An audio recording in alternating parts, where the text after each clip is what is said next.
Welcome back to my channel. कैसे हैं आप सब? आई होप आप सब अच्छे होंगे। तो मैं अब निकल चुकी हूँ घर से क्लास के लिए और आज मैंने कुछ न्यू ड्रेस पहना है और ये ड्रेस मैं आपको दिखाऊंगी अपनी क्लास पर पहुँच के। तो आज शाम को दुर्गा पूजा है तो हमें दुर्गा पूजा में भी जाना है, वहाँ पर भी आज हमारा प्रोग्राम है। और अब वॉक करके जा रही हूँ मेट्रो स्टेशन। और मैं पहले क्या करती थी, लंच नहीं करती थी और वो मेरी लाइफ में ना सबसे ज़्यादा प्रॉब्लम क्रिएट करता है। अब तो मैं टाइम टू टाइम लंच कर लेती हूँ, क्योंकि मैं लंच नहीं करती थी उसका एक कारण हो गया कि मेरे को शुगर का प्रॉब्लम हो गया, ब्लोटिंग ज़्यादा हो जाती है। तो लंच मीन्स ये कि मैं ब्रेकफास्ट थोड़ा लेट करती हूँ तो लंच स्किप हो जाता है। लेकिन अब मैं ब्रेकफास्ट कर भी लेती हूँ ना तो भी मैं लंच कर लेती हूँ। लेकिन जैसे हम खाते पीते टाइम से नहीं है ना, तो क्या होता है हमारा वेट भी बढ़ता है। वेट बढ़ने की वजह से बहुत सारी दिक्कतें होती हैं। और मैंने ये चीज़ नोटिस की है कि आपका वेट अगर बढ़ रहा है तो उसका सबसे ज़्यादा कारण है आपका ढंग से टाइम से ना खाना। ये सबसे बड़ी प्रॉब्लम है कि हम लोग टाइम से नहीं खाते तो हमारा वेट भी बढ़ता है, हमारी ब्लॉटिंग की भी प्रॉब्लम होती है, शुगर भी बढ़ता है। ये सारी चीज़ ना अब मैं खुद से फेस कर रही है तो मुझे समझ आ रही है कि हाँ ये चीज़ें होती हैं। मुझे पहले भी बोलते थे सब कि खाना तो खाया करो, बट टाइम ही नहीं मिलता था। अब टाइम हो या ना हो मैं पहले खाना खाती हूँ, उसके बाद घर से निकलती हूँ।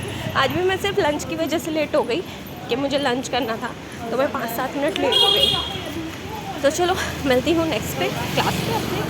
मैं लेट क्योंकि यहाँ का मुझे 2 जगह से तो मेट्रो सही मिल गई थी, राजीव चौक से मिल गई थी। और अभी मैं जब फर्स्ट क्लास पहुँची हूँ तो यहाँ मेट्रो मेरी निकल गई जस्ट मेरी आँखों के सामने। और जब आँखों के सामने मेट्रो चली जाती है ना, बड़ा दुख होता है। शाम नविधा कथितम शीर्षम नाट्यशास्त्र विशारदेहि। शानी अभी गिरिबा भेदा बोलेंगे, ओके? बोलो। सुंदरिश्च तिरश्चीना तथैव परिवर्तिता प्रकम्पितं च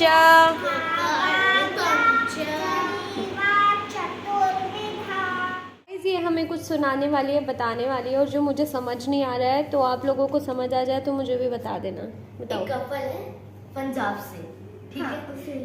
ठीक है, फिर कंटिन्यू करना। एक कपल है वो पंजाब से है, तो वो जो मेल है वो प्रिंस था पंजाब का। फिर और पता नहीं कैसे था प्रिंस, पता नहीं कैसे, बट पुराना प्रिंस था। तो जो एलिफेंट के ऊपर जो एक कपड़ा सा लगाता है ना, जो पुराने राजा महाराजा वो लगाए उनके पास था। उनके पास एक बड़ा डोंगा पतीला था। तो आप कुछ सोचो क्या करेंगे उसका। मैं कंटिन्यू करूँगा। हाँ, तो उसका उनने पूरा रूफ बना दिया है उस डोंगे से। उतना बड़ा था कि पूरा रूफ बना दिया। अब उनके पास बहुत सारे एक्वेरियम्स हैं, एक बड़े बड़े, जिसके अंदर एक फिश का है, मतलब फिश टैंक्स, और उसके अंदर एक पर्टिकुलर टाइप ऑफ फिश है। फिश, उसका नाम है carp. Okay, carp. KAP carp. Okay, carp. Okay, फिर और फिर जो पानी है उस टैंक्स के अंदर वो सारे प्लांट्स के पास जाता है और वो ग्रो करते हैं। प्लांट्स वो क्यों ग्रो करते हैं? क्योंकि उसमें पोटेंशियल है, बहुत सारा प्लांट्स के लिए अच्छा है पानी। प्लांट्स के लिए पानी अच्छा है। हाँ, तो अब इस बात से मुझे क्या समझना चाहिए ये तो समझाओ। मैं एक चीज ऐड कर देती हूँ। नहीं तुम बोलो झलक। हाँ बोलो। जो एक्वेरियम होता है कनेक्टेड होता है और प्लांट्स के पास वो पानी जाता है जो एक्वेरियम का है। इससे जो फिश वाटर होता है, जो फिश का पानी होता है, जो एक्वेरियम में जैसे फिश के डेड सेल्स जो है कुछ ओके जाती है और प्लांट्स के लिए बेसिकली बहुत अच्छा होता है, पोटेंशियल होता है। तो वो अच्छा होता है तो ग्रो करता है। जैसे हमारी बॉडी के लिए, बोन्स के लिए कैल्शियम अच्छा है, वैसे प्लांट्स के लिए वो पानी अच्छा है। फिश का जो एक्वेरियम का पानी होता है वो प्लांट्स के लिए अच्छा होता है, क्योंकि उसमें फिश के जो सेल्स होते हैं, डेड सेल्स होते हैं, वो पौधे को या मतलब जो प्लांट्स होते हैं उसको ग्रो करने में हेल्प करते हैं। तो गाइस, जिनके घर में एक्वेरियम है वो उस पानी को ऐसे ना फेंके, पौधे में डालें, जो आपके आसपास के पौधे हैं उसमें डालें। वैसे नहीं, पाइप से पूरी, हाँ, पाइप को पूरा कनेक्ट करके अपने जो आसपास का आपका जगह है वहाँ पे पौधे में डालें तो प्लांट्स ग्रो करेंगे। ऐसा हमारे बच्चों ने बताया है, तो ज़रूर करें। और अब मैं निकल गई हूँ मेरी क्लास से और अब मैं जा रही हूँ दुर्गा पूजा के लिए। यहाँ पर मैं दुर्गा पूजा के बाहर पहुँच गई थी, गेट पर पहुँच गई थी और मैंने एंट्री करनी थी। यहाँ पर भी बहुत सारी छोटी छोटी शॉप्स जो बैठ के लगा लेते हैं, वहाँ यहाँ लगा रखी थी बच्चों के लिए खिलौने वगैरह। और उसके बाद जब मुझे अंदर जाना था तो ये गेट से ही लाइटिंग शुरू हो गई थी और बहुत ही सुंदर सजावट हो रखी थी, बहुत ही अच्छा लग रहा था। और यहाँ पर अच्छे से सेफ्टी के लिए भी गार्ड वगैरह बिठा रखा था इन लोगों ने, बहुत अच्छा अरेंजमेंट था। सो गाइस, मैं आ गई हूँ अभी दुर्गा पूजा के लिए और आप देख सकते हो मेरे पीछे कितना अच्छे से सजावट हुई हुई है। और अभी मैं दुर्गा पूजा पार्क की तरफ जा रही हूँ। मेरे फ़ोन का कैमरा ही थोड़ा ब्लर।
तो यहाँ पर हम इंतज़ार कर रहे थे इस एक्ट का।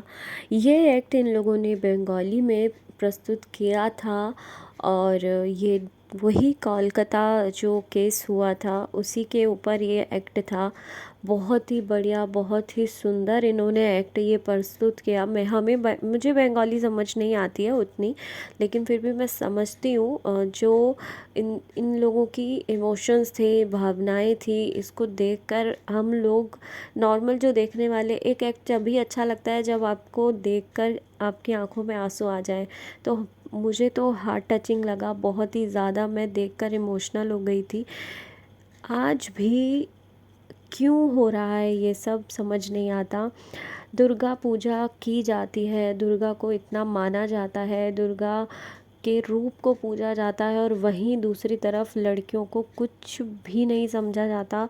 ऐसे लोग लड़कियों को एक ऐसी नज़र से देखते हैं जिसमें उनको इंसान तक नहीं समझते। ये चीज़ देखकर मुझे बहुत ही ज़्यादा बुरा लगता है। आज मेरे मन में जो इमोशंस आ रहे थे और ये सब देख के मुझे ऐसा लग रहा था कि माँ दुर्गा सामने है और उस बच्चे के साथ, जो वो लड़की थी, उसके साथ इतना बुरा हुआ, तो क्यों कुछ नहीं हुआ? क्यों कुछ ऐसा नहीं होता कि जो लड़कियां हैं उनको कम से कम इस चीज़ से मुक्ति मिले? आने वाले टाइम में कैसे लड़कियों को सेव कर सकते हैं, ये चीज़ होना बहुत ज़्यादा ज़रूरी है। हम लोग अपने इमोशंस तो लेके आ जाते हैं, हम लोग अपने इमोशंस दिखा देते हैं एक्ट के ज़रिए या कुछ भी, लेकिन उन लोगों का क्या जिनके घर की बेटी के साथ ये सब होता है?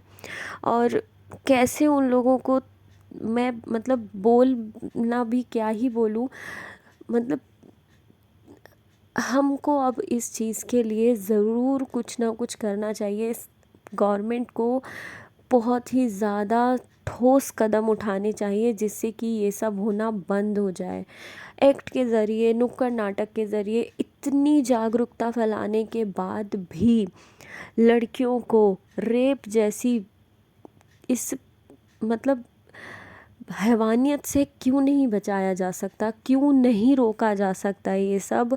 हम अपने लड़कियों को हर तरीके की एजुकेशन देते हैं, ये करो, घर में ऐसे मत बोलो, ऐसे मत करो, हंसो मत, ये मत करो, दूसरे क्या सोचेंगे। वहीं अगर हम अपने लड़कों को भी एक चीज़ सिखाएं कि हाँ, लड़कियों की इज़्ज़त करना और उसकी इज़्ज़त को सेव करना आपकी रिस्पॉन्सिबिलिटी है, ये चीज़ होना हमारे अंदर, पेरेंट्स के अंदर बहुत ज़रूरी है। लड़कियों के साथ साथ लड़कों की एजुकेशन इस चीज़ में होना बहुत ज़्यादा ज़रूरी है। तो हम सब ही मिलकर ये सब कर सकते हैं।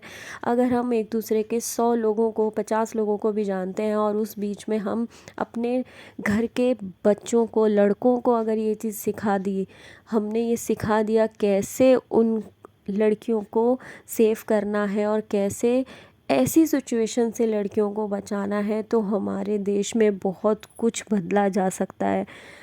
प्लीज़ हेल्प करें, एक दूसरे को इस चीज़ के बारे में समझाएं। लड़कियों की हम सारे इज्जत फोटो करना खींचते हुए चाहिए। मेरा बैक कैमरा बिल्कुल ख़राब हो चुका है, तो इसीलिए मैं यहाँ पर